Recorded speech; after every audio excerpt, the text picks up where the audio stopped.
Where does your poop go? Well, I'll show you where mine goes.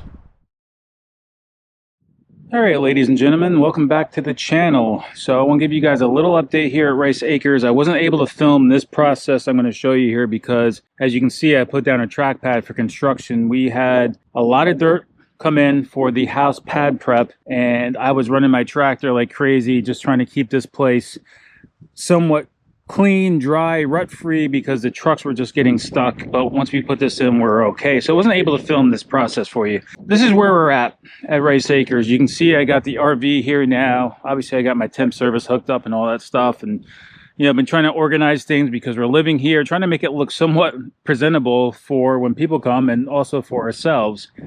But you can see we got a lot of stuff done here. That area over there is going to be for the pole barn. I got to bring in some more fill yet. But our house pad itself, which is rolled right now, took 700 yards. So it took 34 triaxle dump trucks to get in here to make this. Basically, it's going to be 12 inches up on this side. And it's about 36 inches up on this side. You can't really tell right now because we have it tapered. But man, this property falls about 3 feet from the top up there to about down here. Yes, the house is going to be up a foot, but it's going to be more concrete than dirt. And we were about 36 inches down before we tapered this off. So this is clean, dry fill. It compacts very good.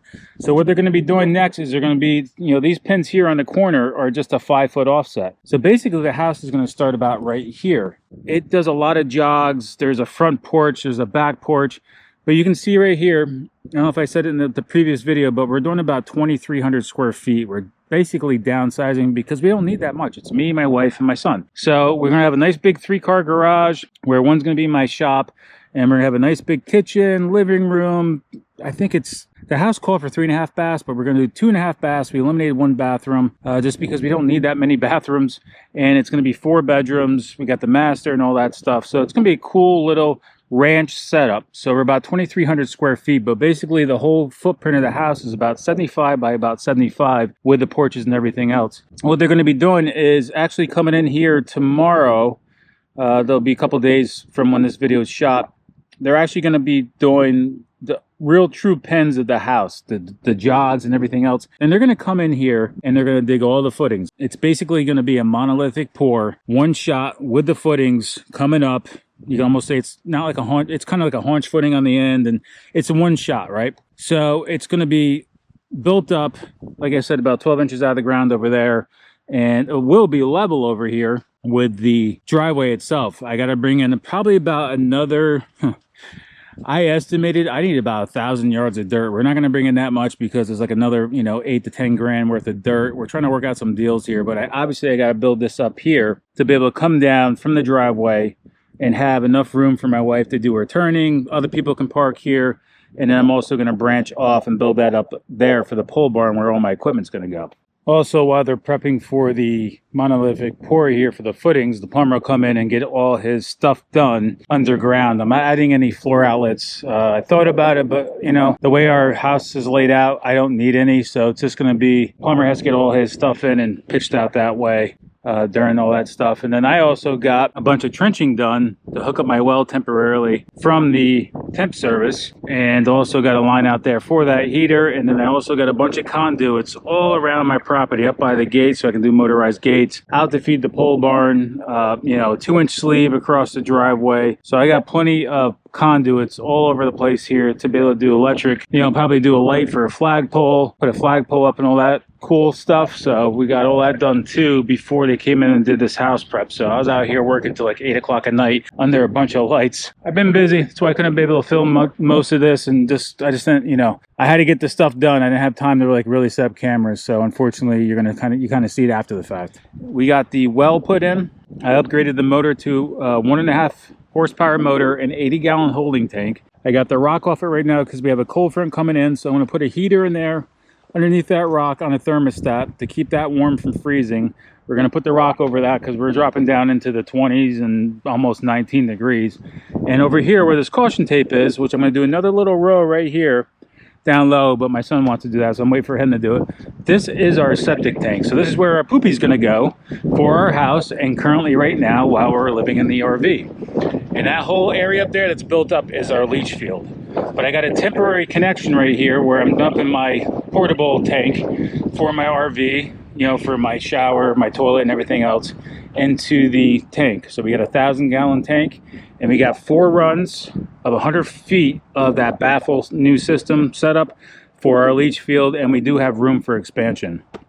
So you have to keep the way these are designed down here in the Carolinas. They're pretty much a pretty shallow septic system, so you got to keep the tank up a little higher than the actual baffles so you get your pitch, and you know it goes out of the tank. But we also need to keep it up shallow, because you can see here, even though that's not the right pitch, I need to have enough pitch to go from the tank into the house over to where our master is going to be, our master bathroom, which is the farthest point. So we got to make sure we have enough pitch here. So with the house being elevated, we're going to be good. We should be able to get that 1/4 inch to a foot and run some 4-inch PVC to tie in all our bathrooms, our kitchens, etc. You know, in our laundry room. I did do some little posts on social media about the camper. That's a 34-foot Forest River Aurora 34 BHTS. So bunkhouse triple slide, has a washer and dryer connection, which we're actually not going to use just because I don't want to spend $2,000 on the washer and dryer. So we have other means of doing our laundry.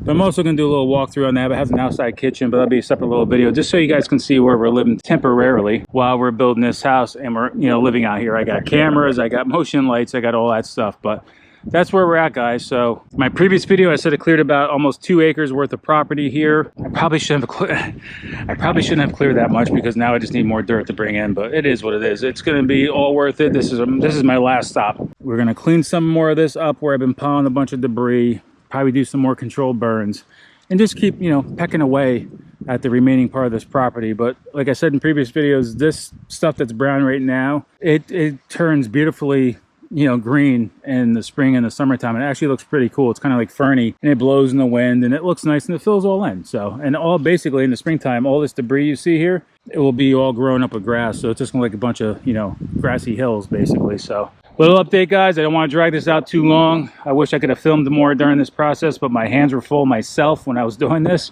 just trying to keep the trucks from getting stuck down the street. And you know, we're going to have to do something with that temporary permanent road that goes all the way out to the main road eventually, but that's down the line. You know, it's fine for normal vehicle traffic, but when you start getting 80,000-pound trucks in here, it gets a little dicey, but we got through it, guys. But this is where I'm living. And if you guys are from the Carolinas that are close to the Charleston area, and you know anybody that needs to get rid of some dirt, and I know dirt's a big commodity these days, but hit me up on the comment, and we'll, you know, we'll talk back and forth. You know, we'll call each other, whatever. But if you know anybody needs to get rid of dirt, you know, pretty clean dirt, let me know. I could use it here, guys. So that's where we're going to stop for now.